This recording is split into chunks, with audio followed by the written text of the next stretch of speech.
بسم اللہ الرحمن الرحیم والصلاة والسلام علی خاتم النبیین۔ السلام علیکم ورحمۃ اللہ وبرکاتہ۔ ابن عقیل کتاب الفنون میں فرماتے ہیں کہ ہمارا ایک مکان تھا، جو بھی اس میں رہتا اور رات قیام کرتا تو صبح کو اس کی لاش ہی ملتی۔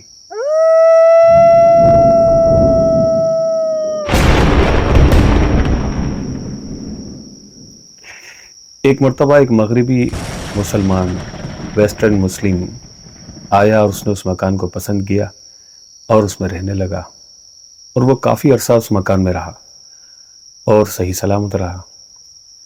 اس کے صحیح سلامت رہنے کے حوالے سے پڑوسیوں کو بڑا تعجب ہوا، اور انہوں نے اس سے پوچھا کہ تمہارے صحیح سلامت رہنے کی کیا وجہ رہی؟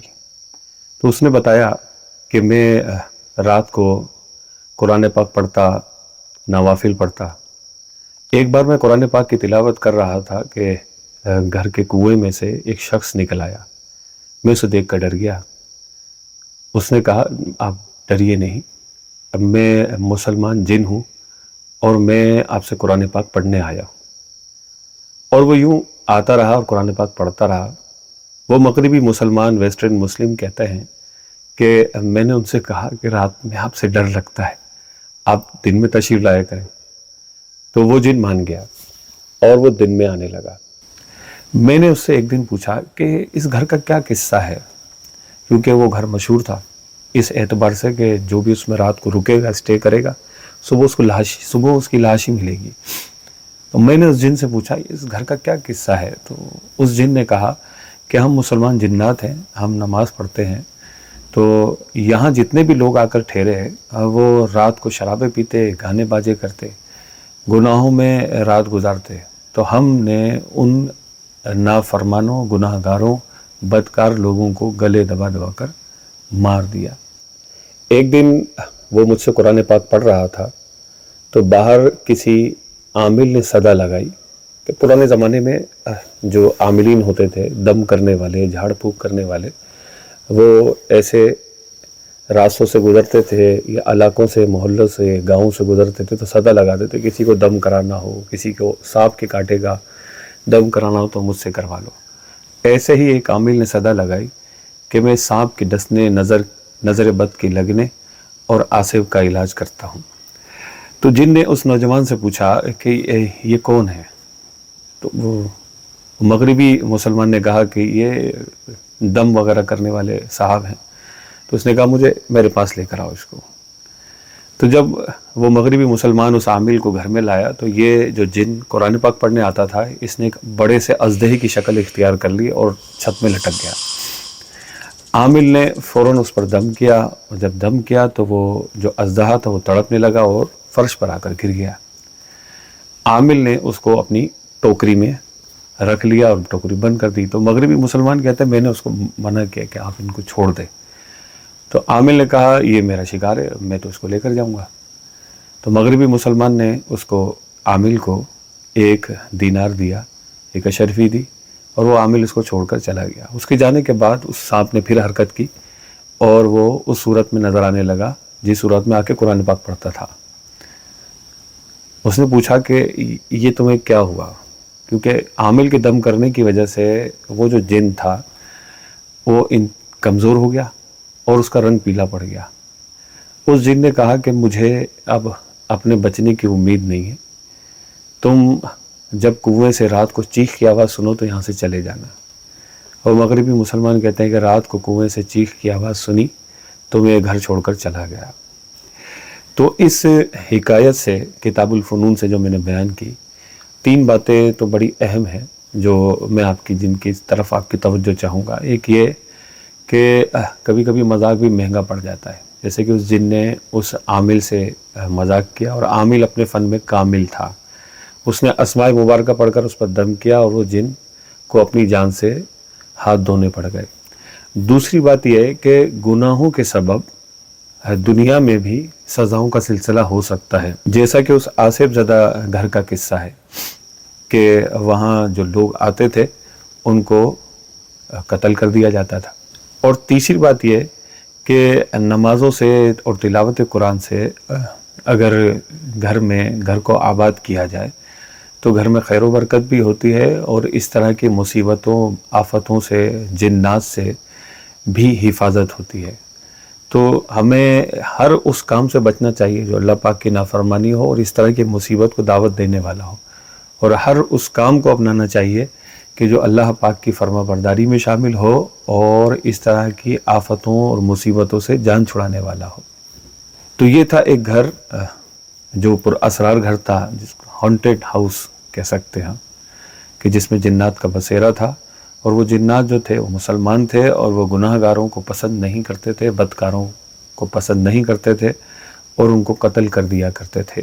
اسی طرح کا ایک گھر چائنا میں بھی ہوا کرتا تھا، پرانے زمانے کی بات بتا رہا ہوں۔ تو حضرت عیسیٰ بن ابو عیسیٰ رحمۃ اللہ تعالی علیہ فرماتے ہیں کہ چین میں ایک گھر تھا، چائنا میں ایک گھر تھا جس کے بارے میں مشہور تھا کہ جو بھی اس گھر کے قریب سے گزرتا اور وہ راستہ بھٹک رہا ہوتا تو اس مکان سے آواز آتی تھی کہ راستہ اس طرف ہے، تو وہ لوگ راستے پر اپنے نکل جاتے تھے۔ یہ قصہ حجاج بن یوسف اس وقت کے فرما رواں، اس وقت کے حاکم کے پاس پہنچا، تو اس نے سوچا کوئی شریر ہے اور شرارت کرتا ہے۔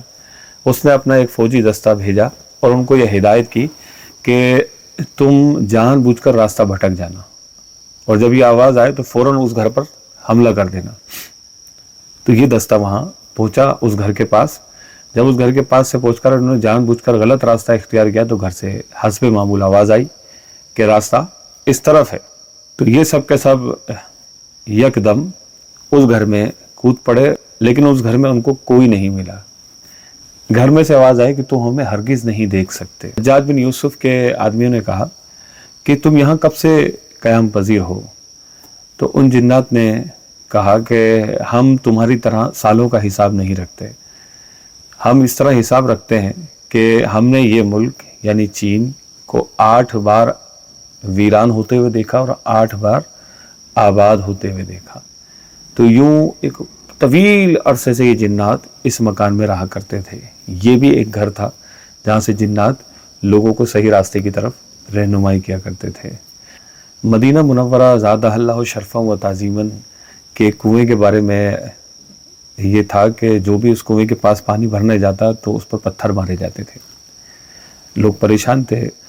قاضی محمد بن علاسہ کے پاس یہ معاملہ گیا، مسلمان گئے اور اس معاملے کو پیش کیا کہ جب ہم اس کنویں سے پانی بھرنے جاتے ہیں تو ہمیں پتھر مارے جاتے ہیں۔ تو قاضی صاحب نے پوچھا کہ کیا تم نے جنت کو پتھر مارتے ہوئے دیکھا؟ تو انہوں نے کہا ہم نے دیکھا نہیں، لیکن ہم نے ان کی باتیں سنی ہیں، ان کی آواز سنی ہے۔ تو قاضی صاحب نے یہ فیصلہ کیا کہ سورج طلوع ہونے کے بعد سے، صبح کے بعد سے لے کر اور سورج غروب ہونے تک یعنی مغرب کے وقت تک یہ انسان اس کنویں سے فائدہ حاصل کریں گے، پانی نکالیں گے، اور مغرب کے بعد سے لے کر سورج طلوع ہونے تک یعنی صبح ہونے تک جنات اس سے پانی بھریں گے۔ یہ فیصلہ کرنے کے بعد اب مسلمانوں کا یہ معمول تھا کہ مدینہ منورہ کے اس کنویں سے یہ دن میں پانی بھرا کرتے تھے اور مغرب کے بعد کوئی بھی اس کنویں کے پاس نہیں جاتا تھا۔ جو مغرب کے بعد اس کنویں کے پاس جاتا تو اس پر پتھر مارے جاتے تھے۔ یہاں میں آپ کو ایک بات یاد دلاؤں گا کہ جنات جیسا کہ میں نے کہا کہ انسانوں سے کئی گنا زیادہ ہوتے ہیں اور ان کی عمریں بہت طویل ہوتی ہیں، اور جب انسانوں سے کئی گنا زیادہ ہوتے ہیں تو ان میں مختلف مذاہب کے بھی جنات ہوتے ہیں، مسلمان بھی ہوتے ہیں، کافر بھی ہوتے ہیں۔ کافر میں اگر کیٹیگری بنائیں تو عیسائی، یہودی، ہندو، پارسی، جتنے بھی مذاہب دنیا میں پائے جاتے ہیں ان مذاہب والے بھی جنات ہوتے ہیں۔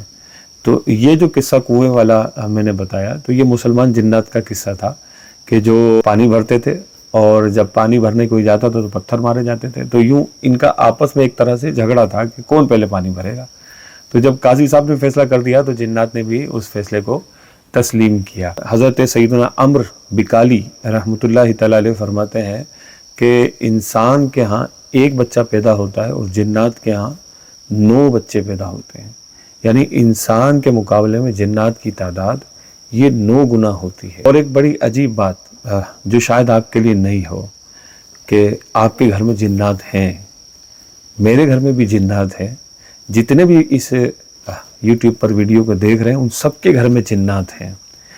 تو یہ ایسی کوئی اچنبے والی اور گھبرانے والی بات نہیں ہے، یہ کوئی پرابلم نہیں ہے کہ جنات ہیں۔ پرابلم تب ہوتی ہے کہ یہ جنات تنگ کر رہے ہیں، یہ جنات تکلیف پہنچا رہے ہیں۔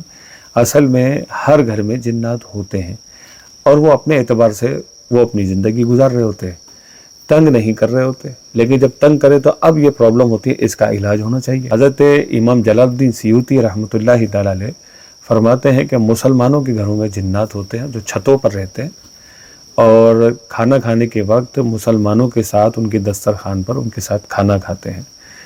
اللہ تبارک و تعالی ان جنات، ان مسلمان جنات کی وجہ سے شیطان جنات کو اس گھر سے دور رکھتا ہے۔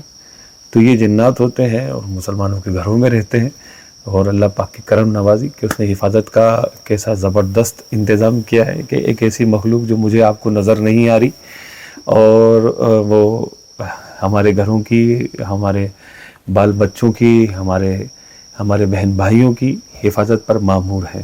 لیکن بہت سارے عوامل ایسے ہیں، بہت سارے کام ایسے ہیں جن کی وجہ سے شریر جنات ہمارے گھروں پر حملہ کرتے ہیں، بچوں کو بیمار کرتے ہیں، بڑوں کو بھی بیمار کرتے ہیں، تکلیف پہنچاتے ہیں، طرح طرح کے مسائل کا سامنا ان گھر والوں کو کرنا پڑ جاتا ہے بعض اوقات۔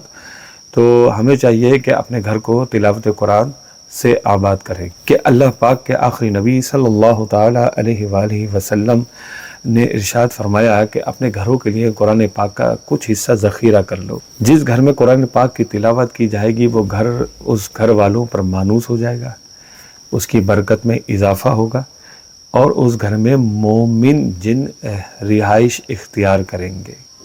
اور جس گھر میں تلاوت قرآن نہیں کی جاتی وہ گھر والوں پر وحشت کا سبب بنتا ہے، گھر والے آپس میں وحشت محسوس کرتے ہیں اور اس گھر کی خیر و برکت ختم ہو جاتی ہے اور اس گھر میں شریر جنات یعنی شیاطین بسیرا کر لیتے ہیں۔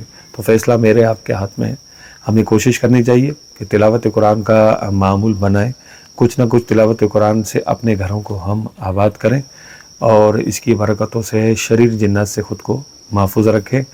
اللہ پاک میری آپ کی حفاظت فرمائے، اللہ پاک ہم سب کے ایمان کی حفاظت فرمائے۔ چینل کو سبسکرائب کر لیجئے اور زیادہ سے زیادہ اس ویڈیو کو شیئر کیجئے۔